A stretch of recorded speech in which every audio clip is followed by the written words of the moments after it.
I slipped into the little black dress I'd chosen weeks ago for my 35th birthday dinner.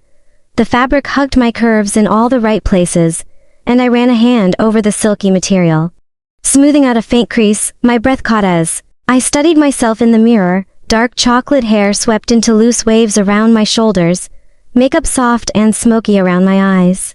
Lips tinted a rose shade that felt bold and celebratory all at once. I felt ready, excited, even for the evening ahead.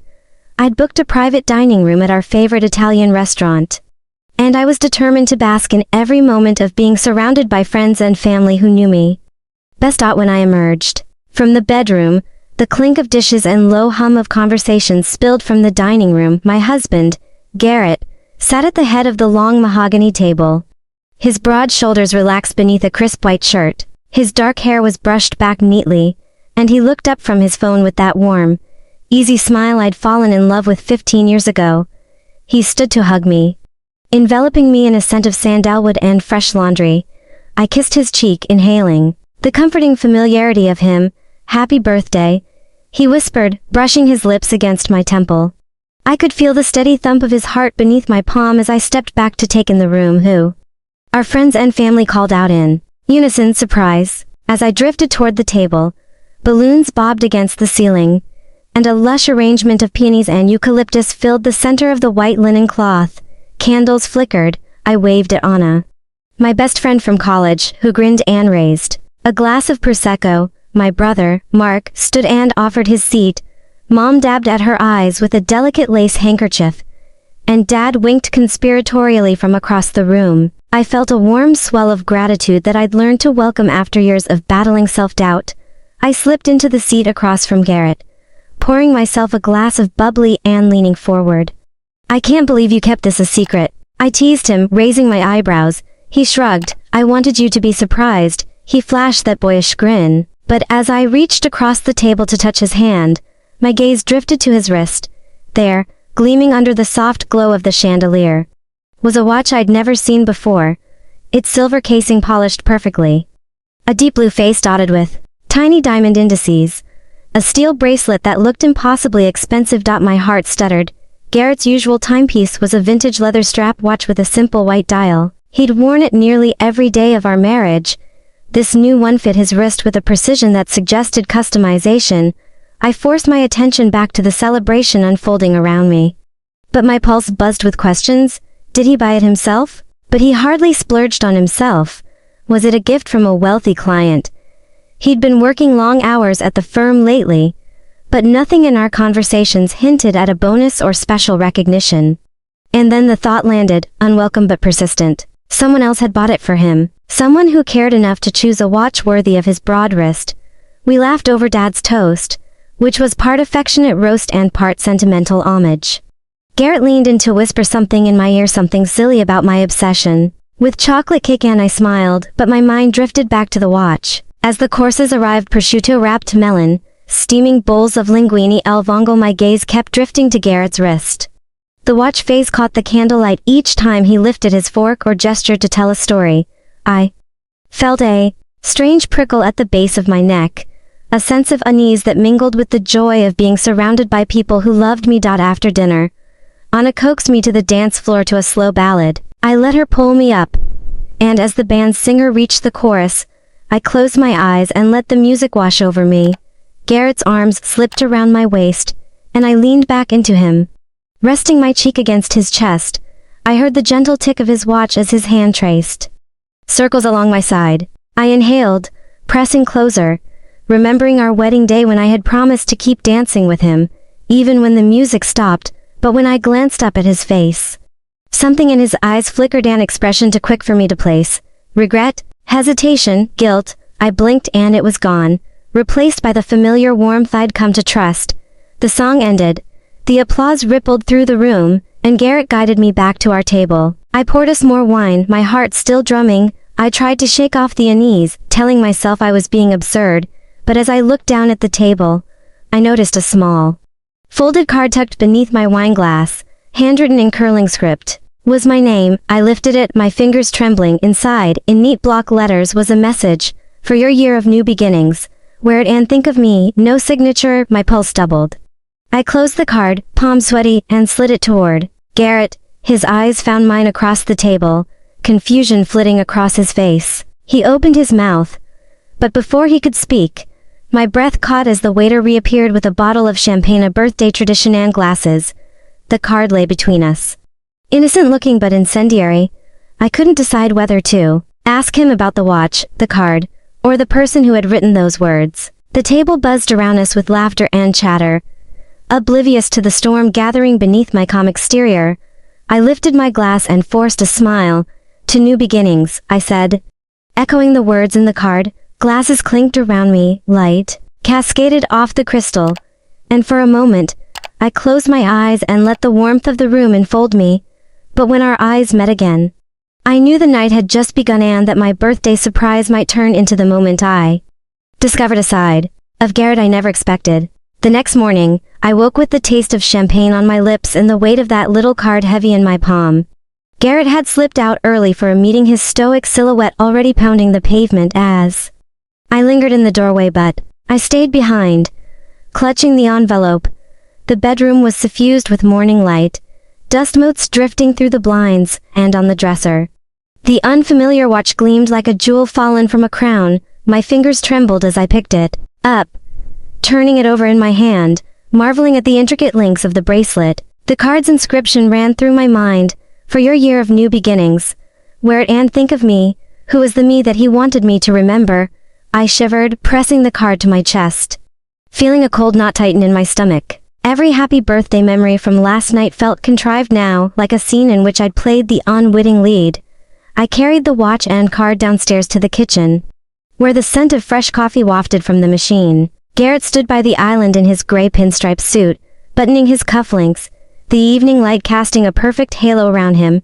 He looked up at me, eyebrows raised, as if sensing the storm that darkened my gaze. Morning, he said, voice warm and hushed. I set the watch and card before him, heart hammering. Who got you this? I demanded, keeping my tone as steady as I could manage. He frowned, glancing from the watch to the card and back to me, confusion flickering across his features. I thought you liked it, he said. I bought it last week, remember? The showroom sale on 5th. I stared at him, searching his eyes for truth, but found only the comfortable patience I'd grown used to over 15 years. My pulse raced, but this card, I pressed, holding it up. He sighed, rubbing his forehead. I was going to tell you later. It's from someone I've been helping with some personal finances. She insisted on giving it to me. His words sounded constructed, brittle. I nodded curtly and left him there, taking my coffee to the table, but the normalcy of eggs and toast tasted suddenly as hollow as the watch's empty face. Arriving at the office felt like stepping into another universe. I tried to focus on my to-do list, finalizing the Henderson proposal, revising our quarterly budget, but every spreadsheet blurred as I replayed the scene at home. My colleague, Jenna, glanced up from her monitor. You okay? She asked. Eyebrow arched. I forced a smile. Just didn't sleep well, I lied. She nodded sympathetically, returning to her work. But as I clicked through emails, my phone buzzed with a notification from Anna. You saw it, right? That card. I opened the thread. Her message followed by a flurry of thumbs up emojis. I texted back, yes, he says it's a client, but the handwriting doesn't look like his. She replied almost instantly, trust your gut. It's not normal. I set the phone aside, heart thudding, and tried to channel that tension into productivity. But hours passed in a haze of numbers and jargon, and by lunchtime, my stomach cramped with nerves. I took my salad to the small rooftop patio, hoping the breeze would clear my head. The city stretched out below, a jagged horizon of steel and glass. But up here the air was still and quiet. I wrapped my arms around myself, staring at the bustling streets far below, imagining Garrett navigating crowds, his wrist adorned with that watch, his mind occupied by someone else. My chest tightened at the thought, then my phone slipped from my lap and skittered across the tile. I lunged to catch it, and as I did, I glimpsed a flash of light from the open messaging app. A preview popped up. Can't wait to see you tonight, my love. My blood went cold. I snatched the phone and locked the screen, tears stinging my eyes. I didn't need to know whose name was on that message to understand what it meant. The rooftop's serenity shattered around me, replaced by an ache so fierce I felt dizzy. I slid to the floor, back against the wall, trying to steady my breathing. Every memory of Garrett's warmth felt like a lie. The afternoon dragged on like a funeral march. I returned to my desk, determined to finish work early and head home. But my head fogged over with dread. I could barely hear the click of keyboards or the murmur of conference calls. At 4:30, I stood abruptly, saying I had an appointment, and fled the building without looking back. My car ride felt like a blur of red lights and honking horns, but the thought of confronting Garrett kept me focused. When I pulled into the driveway, the sun was dipping low, painting the sky in bruised purples and oranges. The house was silent. But I sensed his presence as soon as I stepped inside, a shadow of movement in the living room. A faint scent of his cologne on the air. I exhaled, steeling myself. This was it. I found him in his study, shoulders hunched over his laptop, typing furiously. The watch lay on the desk beside his notepad. As if waiting for him to slip it back on, he looked up. At the sound of the door, "Eyes wary, you're home early," he said. I closed the door behind me and crossed the room, picking up the watch and holding it by the bracelet. "Tell me the truth," I said, voice low. "Who is she?" His face paling. He opened his mouth. But no words came. I felt tears prickle at my lashes. I saw the message. I whispered, tipping his phone toward me, "You're in love with someone else, Garrett." The study air felt thick, charged with all the words unsaid between us. His eyes filled with regret and something like fear. He stood, closing the laptop with a snap, and reached for my hand.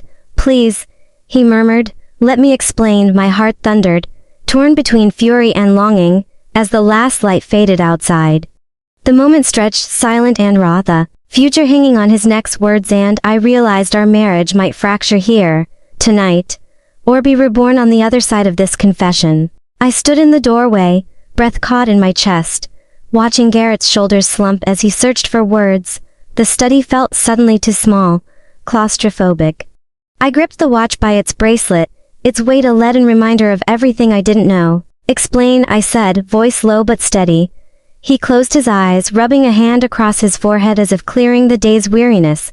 "There's someone," he began. "Her name is Laura. She's a client widowed last year, left with 2 children and a mountain of debt. I took on her account months ago, just as a friend. She needed guidance, but..." He trailed off, eyes brimming. My heart pounded. "But what?" I demanded. His desperation made him seem smaller, frailer. "I didn't mean for it to happen," he said. "She leaned on me, and I leaned on her. We crossed a line." My world narrowed to that stunned moment. The late afternoon light filtered through the blinds, casting horizontal shadows across his face, highlighting the raw vulnerability there. I tried to steady my breathing, to piece together the reality of 15 years of marriage unraveling in a handful of words. "You fell for her," I whispered, disbelief and horror warring in my chest. He nodded. "It started innocently, coffee after meetings, reviewing financial statements late into the evenings. She was lonely, I was tired. You know, I've been under pressure at work." He paused, trying to find the right phrase. "We both were vulnerable." I stared at him, furious and broken. "So you traded our vows for spreadsheets and sympathy?" The anger burned hot, tears I refused to shed stinging behind my eyes. He took a hesitant step forward, reaching out as if to bridge the growing chasm between us. "I'm so sorry," he said. "I never wanted to hurt you. I love you always. Have." But she needed someone, and I felt needed for the first time in months. His confession landed like a physical blow. Months. I thought of all the evenings he'd come home late, excuses ready, kisses perfunctory. I realized then how much I'd missed, lost in my own work and worries. "And this watch?" I asked, holding it up. "A gift." He swallowed. "She gave it to me when our case closed, said it was a thank you." I felt guilty, but I didn't know how to refuse without hurting her. My chest tightened. "You wore it for me," I said, "and you lied." I backed away from him and crossed to the desk, where the watch lay like an accusation. My legs trembled. I slid down to the floor, pulling my knees to my chest. "I don't know what to believe anymore," I said, voice cracking despite my effort to stay composed. Garrett knelt beside me, his hand hovering above mine. "Please," he begged, "let me make this right." I shook my head, tears spilling down my cheeks. "I need space," I whispered. He nodded slowly. Pain etched on his face, but he did not beg further. Instead, he rose and stood in the center of the room, motionless. I gathered my purse, slipped the watch back into its box, and walked out without looking back. The walk to Anna's apartment felt surreal, as though I were moving through someone else's life. Each step on the pavement echoed the fracture in my heart. When I reached her door, I found her waiting with a worried frown and outstretched arms.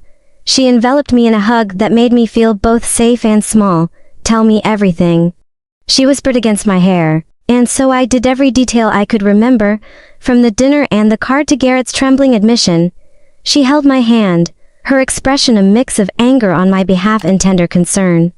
"You don't deserve this," she said. "You gave him everything." We sat on her balcony, the city lights twinkling below as dusk settled in. I watched the skyline, seeing the jagged horizon as a mirror of my own fractured sense of home. "What do I do?" I asked, voice barely audible above the hum of distant traffic. Anna squeezed my hand. "You decide what you want. Do you want to fight for your marriage or step away?"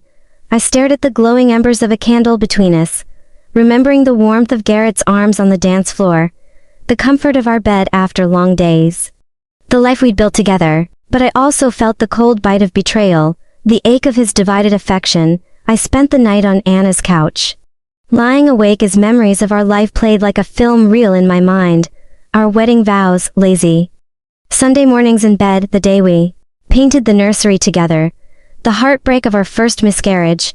Each memory was bright and beautiful and now tainted by his infidelity. When dawn crept through the blinds, I found myself restless. I knew I had to confront this crossroads head on. I needed to understand whether the love that had sustained us through everything could survive this betrayal. By mid-morning, I found myself dialing Garrett's number. My finger hovered over the call button as my heart pounded. Finally, I pressed it and brought the phone to my ear. He answered on the second ring, voice soft, tentative. "Anna's place?" he asked. I nodded, even though he couldn't see me. "I need to see you," I said. He agreed, and we arranged to meet that evening at the little park bench where we'd shared our first kiss. As I hung up, a strange calm settled over me. I was stepping toward the unknown, but at least I wasn't moving backward. That afternoon, I returned home to pack a small bag, just essentials. I folded the watch into its box and placed it on my dresser, resolved not to wear it until I understood my own heart. I looked around our bedroom, the faded comforter, the photograph of us on our honeymoon, the stack of books I'd been meaning to read, and felt both nostalgia and alienation. Today would determine whether this room remained our shared sanctuary or became part of separate lives. As the sun dipped low again, I drove to the park, my pulse matching the rhythmic whisper of the windshield wipers. I found him sitting on the bench, shoulders hunched in the orange glow of the setting sun. I parked and approached, each step echoing inside me as a promise of revelation. He looked up, relief and sorrow mingling in his eyes. I sat beside him, hands folded in my lap. For a long moment, we simply watched family strolling by, children tumbling down the path. Then I turned to him, drawing a deep breath. "This ends tonight," I said softly. "Tell me everything, or we walk away forever." His shoulders squared, and he took my hand, bracing himself for the moment of truth. Part 3 awaits, the reckoning of our marriage, the choices that will define our future, and the possibility of redemption or the final breaking of our vows. My heart trembles at what comes next, but I know I cannot turn back. The truth lies ahead, and I am ready to confront it.